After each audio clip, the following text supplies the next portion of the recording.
ঘুমের সময় ওযু করিয়া ঘুমাও, ডান কাতে ঘুমাও, নবীর নামে দরুদ পড়ে ঘুমাও।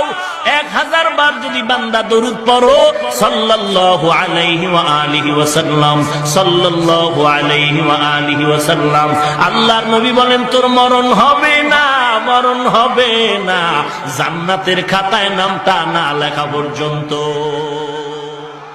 যে ব্যক্তি পড়বে আস্তাগফিরুল্লাহাল্লাযী লা ইলাহা ইল্লা হুয়াল হাইয়ুল কাইয়্যুম ওয়া আতুবু ইলাইহি, যুদ্ধের ময়দান থেকে যদি কেউ পালিয়ে যায় তার কোনো মাফ নাই। এটা অনেক বড় কবিরা গুনাহ। আত-তাওয়াল্লি মিন ইয়াউমিজ যাহফ, যুদ্ধের ময়দান থেকে পালালে ওর কোনো মাফ নাই। বিশ্বনবী বলেন যুদ্ধের ময়দান থেকে পালিয়ে এসেছে কোন মুসলিম সৈনিক, সেও যদি এই আস্তাগফিরুল্লাহাল্লাযী লা ইলাহা ইল্লা হুয়াল হাইয়ুল কাইয়্যুম ওয়া আতুবু ইলাইহি মন থেকে পড়ে, তার জীবনের গুনাহ আল্লাহ মাফ করে দিবে। আল্লাহকে না পেয়ে কেউ যদি গোটা পৃথিবীও পায়, কসম খোদার সে কিছুই পায়নি। আল্লাহকে পেয়ে কেউ যদি গোটা দুনিয়াও হারায়, আল্লাহর কসম সে কিছুই হারায়নি। আল্লাহকে না পেয়ে সব পেলেও কিছু পাওয়া হয় না, আল্লাহকে পেয়ে সব হারালেও কিছুই হারায় না।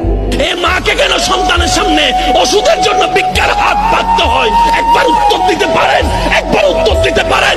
কেন 6 মাস বড় ছেলের কাছে, কেন 6 মাস মেজো ছেলের কাছে মাকে ডাকতে হয়? মায়ের পায়ের নিচে তো জান্নাত, জান্নাত তো বড়রও দরকার, মেজরও দরকার, সেজরও দরকার, ছোটরও দরকার, 5 নম্বরও দরকার, 10 নম্বর সন্তানের দরকার। কথা বলেন ঠিক কিনা? সব সময় আল্লাহর কাছে এই দোয়াটা যেন আমরা করি, আল্লাহ কিয়ামতের দিন তুমি আমার হিসাব নিও না, আল্লাহ তুমি আমার বিচার বসিও না, আল্লাহ তুমি দয়া করে আমারে মাফ করে দিও। আল্লাহ